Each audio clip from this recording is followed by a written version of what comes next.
Hello Astrobro subscribers, and welcome back to another video in the Lords Through Houses series. And if you're new to this series, what the house lords are, in astrology, every house, every sign has a particular dispositor, a ruling planet, and where that ruling planet is positioned in the rest of the chart, what house it's positioned in, it shows where the results of the house that's being ruled by that planet are coming from. So for instance, if you have 10th house Aries is ruled by Mars, and then let's say Mars is in the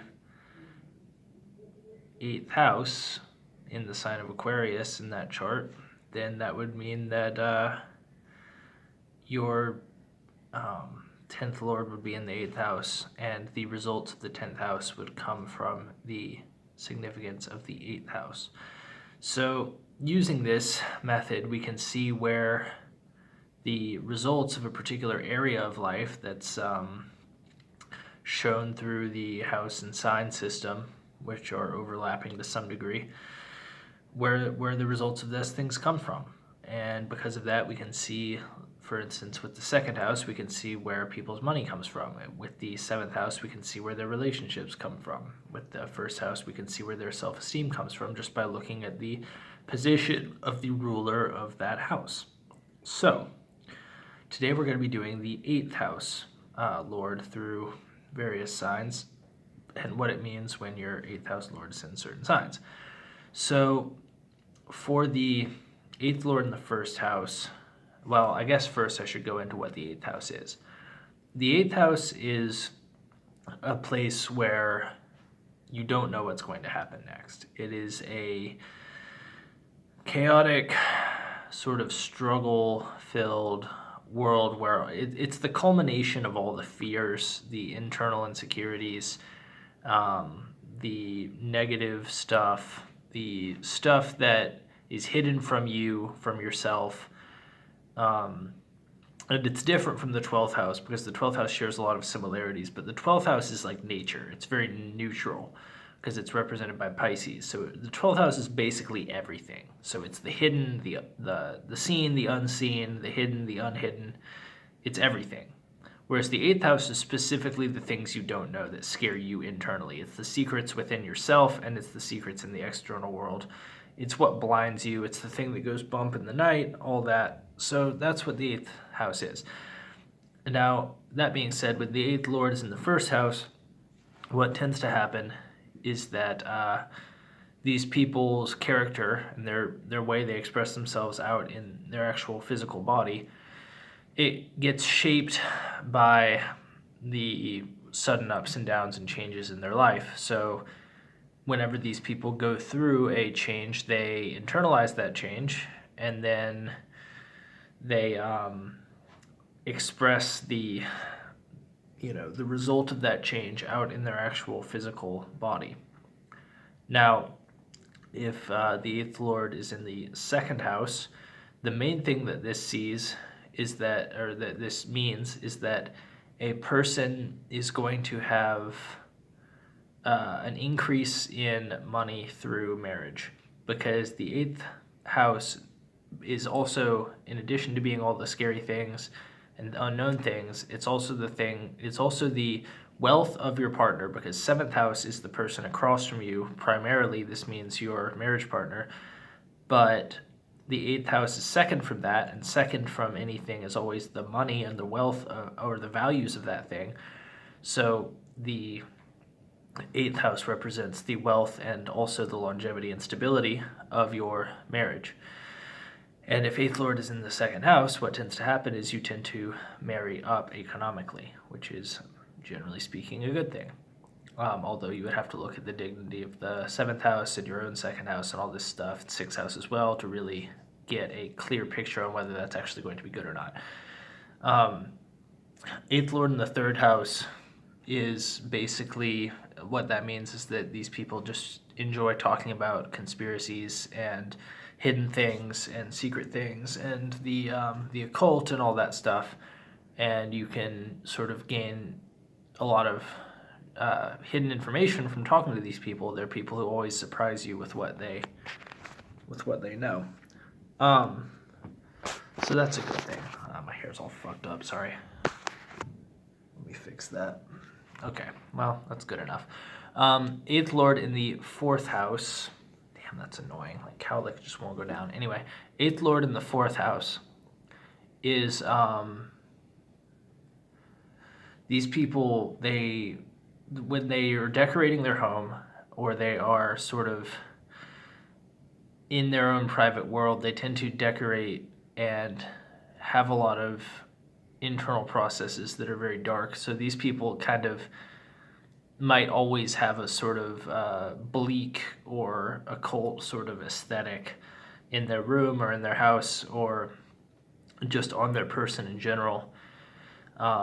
And their mind might also go to very dark places quite easily. So their mind and their home gets influenced by the eighth house and the sort of darkness that's associated with that. And also these people's family life goes through sudden changes and ups and downs. Also, this can show an inheritance from a family member. Now, when that inheritance comes through is going to be dependent on the planet that rules the eighth house and also the fourth house and what transits are going through and just a whole combination of things. But people with strong 8-4 aspects tend to, at some point in their life, be the recipient of an inheritance of some kind that helps them out. So that's both a good and a bad thing in many ways, because obviously in order to get an inheritance, someone has to die, but also at least it doesn't go to waste.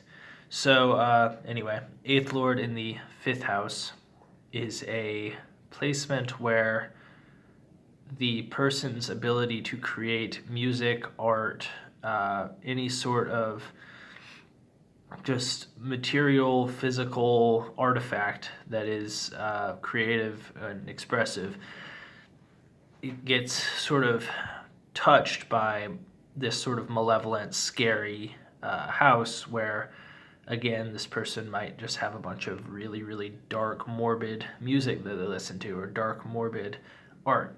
And their style, their aesthetic is sort of tilted towards that darkness as well. So this is generally a good thing because it allows them to be very, very creative, because the eighth house it's a house that encompasses a lot of things, although it can be very difficult to navigate because of its sheer depth. So eighth Lord in the sixth house shows that a person's service to society deals with digging up unpleasant, uncomfortable, or hidden truths that are also in the service of the best interests of the society. So people like reporters and journalists can be seen from this.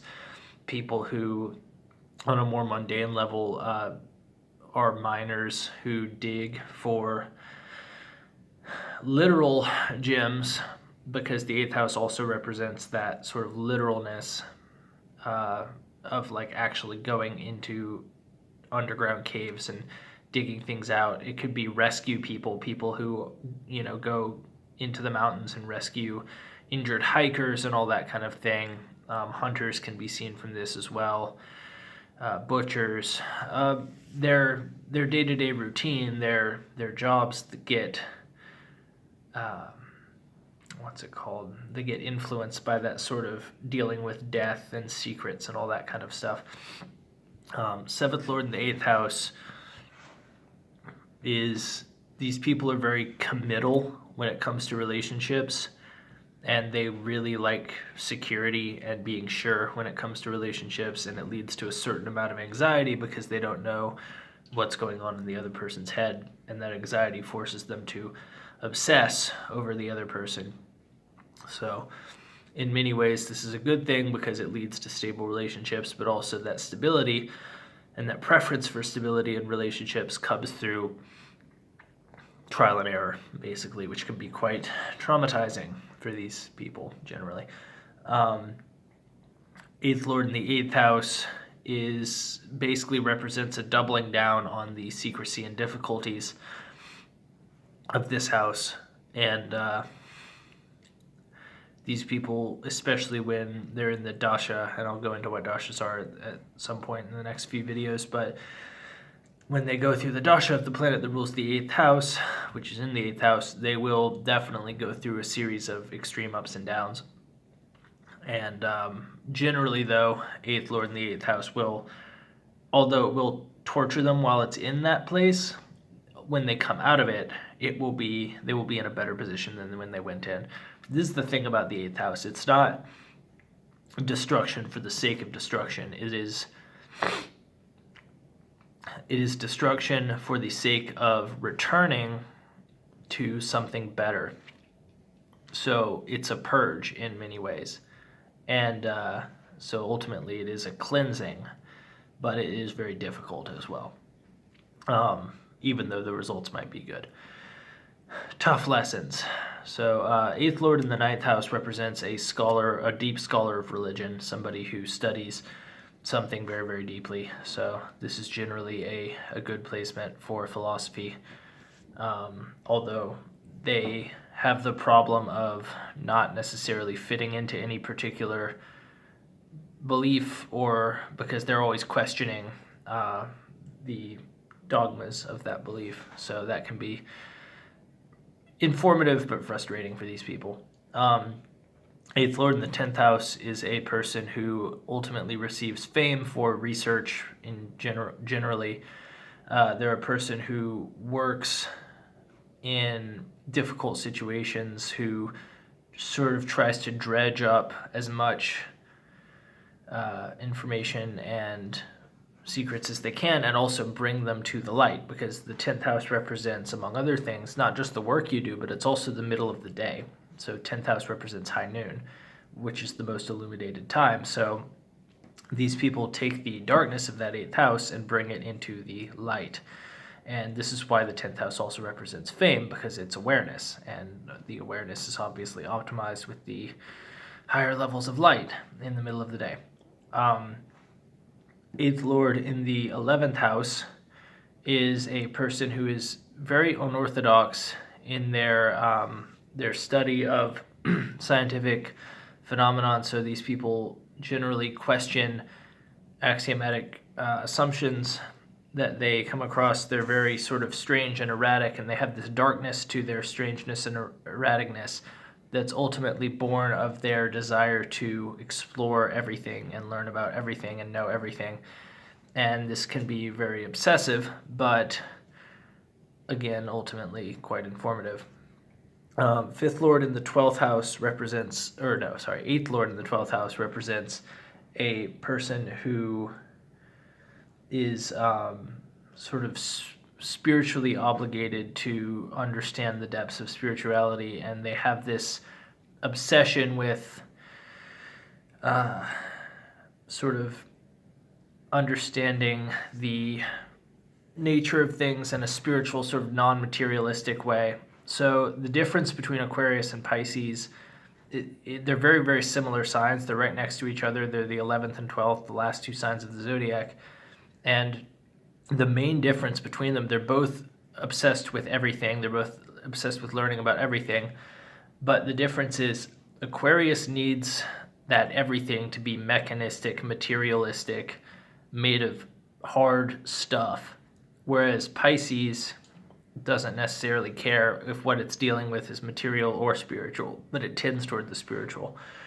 And so people with 8th Lord in the 12th house have this calling to learn about spirituality, but they might tick the Aquarius people off a little bit, because they where the Aquarius person wants to know everything as like as a machine, the Pisces person wants to know everything as sort of a wave or a flow or an energy.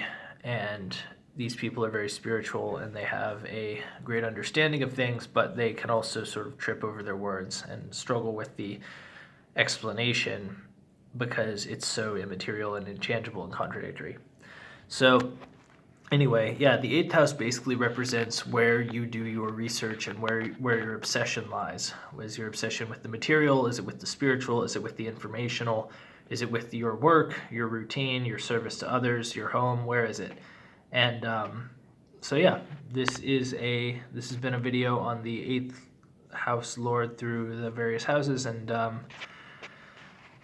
yeah, till next time.